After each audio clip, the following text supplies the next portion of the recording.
Hello WhatsApp guys, તો સવાર પડી ગઈ છે અને હવે અમે કારખાને નીકળવાની તૈયારી કરી રહ્યા છીએ. હું અને પપ્પા તમે જોઈ શકો છો ઘરમાં અત્યારે બધા ઉઠી ગયા છે, ખાલી એક મારા દાદા નથી ઉઠ્યા. તો હવે અમે તૈયારી કરી છીએ નાસ્તો કરવાની. પપ્પા અત્યારે અહીંયા જોઈ શકો છો જોવે છે મોબાઈલ.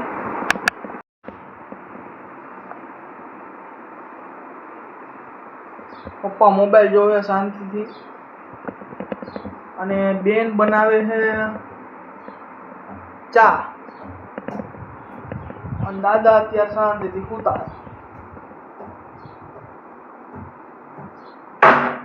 છે. હાય વોટ્સઅપ ગાઈસ કરે. પપ્પા હાય કરી દો. તો ગાઈસ હવે તૈયારી કરી છે કારખાને જવા. પપ્પા નાસ્તામાં હું ગાંઠિયા, તમે કાલ પાપડી ગાંઠિયા લાવ્યા હતા ઈ. તો ગાઈસ અત્યારે નાસ્તામાં છે ગાંઠિયા અને ચા, ગુજરાતીનું ફેવરેટ લોકપ્રિય જમવાનું નાસ્તાનું.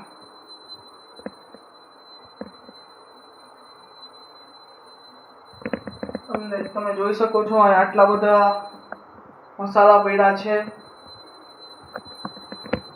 અહીંયા બધા અથાણું કર્યું છે, અહીંયા મસાલા છે બધા, અને અહીંયા બધા ડબ્બા પડ્યા છે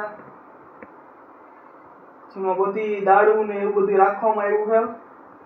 અને અહીંયા છાશના ગ્લાસ છે. જોઈએ હવે પ્રાચી ચા ક્યાં બને છે કેવી બની. બસ ચા બનવા જ આવી છે.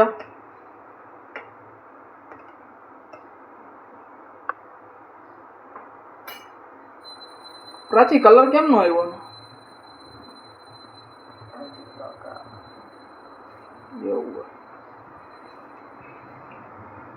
તો ગાઈસ તમે જોઈ શકો છો આનો હજી કલર ન થયો હરખી રીતના, ઉકળવાની બાકી છે. ઉકળી જશે ને એટલે કલર આવી જાય. ગેસ બંધ નથી કર્યો, ગેસ ચાલુ જ છે, થોડોક ધીમો કર્યો છે. તો ગાઈસ તમે કારખાનાના વ્લોગમાં ખૂબ સપોર્ટ કર્યો છે અને એના હાટું મિત્રો હું તમારું દિલથી શું કહેવાય ઓલું હું એક્સપ્રેસ ન કરી શકું એવી ફિલિંગ થાય છે. મતલબ એમાં બહુ વધારે લાઇક્સ અને કમેન્ટ પણ આવ્યા છે. 100 નંગ આજે કરવાના છે એક દીમાં. જોઈ થાય કે ન થાય આજે. ગાઈસ તમે જોઈ શકો છો સવારના પોરમાં અહીંયા બધી રાખવાની જગ્યા છે. અહીંયા બધા જેટલી જરૂરતની જેટલી સામાનની જરૂર છે એ બધું અહીંયા છે.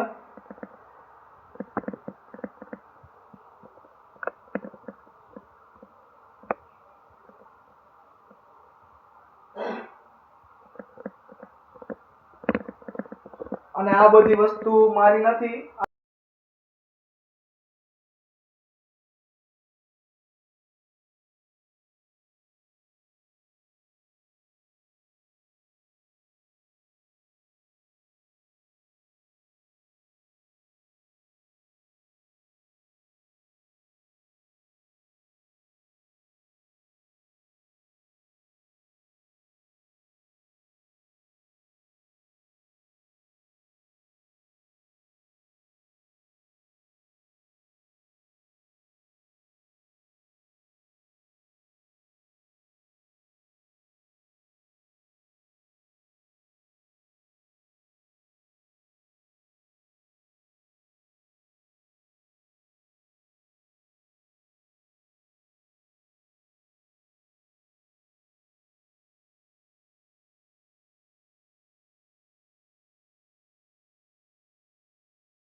તો ગાઈઝ અત્યારે નાસ્તો કરવા બેસી ગયા છીએ અને અત્યારે પાપડી ગાંઠિયા હું ખાઉં છું.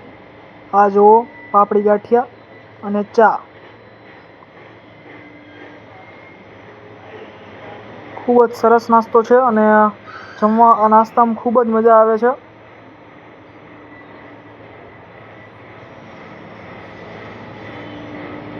હવે આપણે નાસ્તો કરી લઈને જલ્દી કારખાને ભાગી. ગાઈસ 8 વાગી ગયા છે અને ના રસ્તામાં બ્લોગ ચાલુ છે પપ્પા. ત્યાં જઈને મૂકી દઈશ. તો ચાલો ગાઈસ હવે નીકળી કારખાના માટે. ચંપલા મળી ગયા, ચંપલા પહેરી લ્યો. સવારની ગાઈસ જે એનર્જી ને એ નેક્સ્ટ લેવલ હોય છે.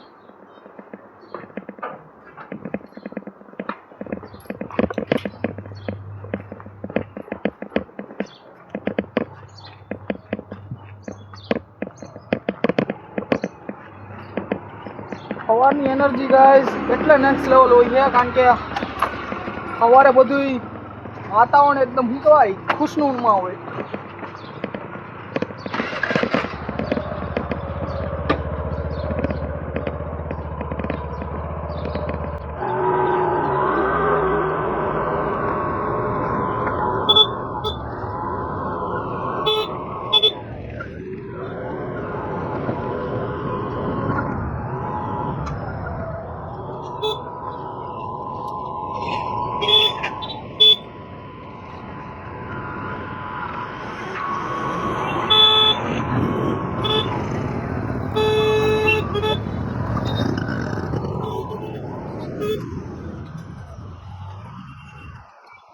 અમે પહોંચી ગયા છીએ કારખાને અને અત્યારે મારે ખાલી 5 નંગ કરવાના છે. 5 નંગ એટલે એના પછી છે પણ કાલના હે ને 5 નંગ રહી ગયા હતા એ મારે કરવાના પહેલાં. અને પપ્પા ઘરે વયા ગયા કારણ કે એ બે હે ને બેલ્ટ પહેરતા ભૂલી ગયા પોતાનું અને ચશ્મા લઈ આવતા ભૂલી ગયા લગભગ. એટલે એ ચશ્મા લેવા ઘરે ગયા છે. તો બસ એ આવે ત્યાં સુધી રાહ જોઈ જોઈએ કારણ કે સેટિંગ કરતા તો એને જ આવડે છે 150 રંગનું. પણ અત્યારે 5 નંગ જ કરવાના તો 5 નંગ તો હું હાથે કરી શકું કારણ કે કાલનું સેટિંગ છે. હા તમે જોઈ શકો છો આટલો લાંબો નંગ છે ઊભો છે અને એ કોના ટેકે તમને દેખાડો. આ દિવાલના ટેકે ઉપર. ગાઈસ એકવાર શું થયું હતું કે હું કારખાને એને એકલો હતો અને ભૂલથી એને મારાથી એને એક આવું જ એક મોટું નંગ હતું એટલે આ નહીં એક આના જેવું જ આટલું મોટું જ હતું ઊભું રાખ્યું હતું અહીંયા દિવાલ પાસે. એ હે ને હેઠે પડ્યું મારા લીધે અને સીધું હોય ને વાયર બધું કાપ નાખ્યું. ઓલું મશીનના જે વાયર હોય ને એની માથે જ પડ્યું. પણ ગુડ ન્યૂઝ એ હતી કે એને વધારે નુકસાન ન થયું, કોઈને લાગ્યું નહીં. બાકી આવા નંગ કોકની માથે પડે ને તો હે ને રામ રમી જાય ભાઈ કોઈ ગમે તો. તો આજે આપણે કામ કરવાનું છે. તો ફિલહાલ હું આ બ્લોગને એન્ડ કરું છું. Thanks for watching. Bye bye.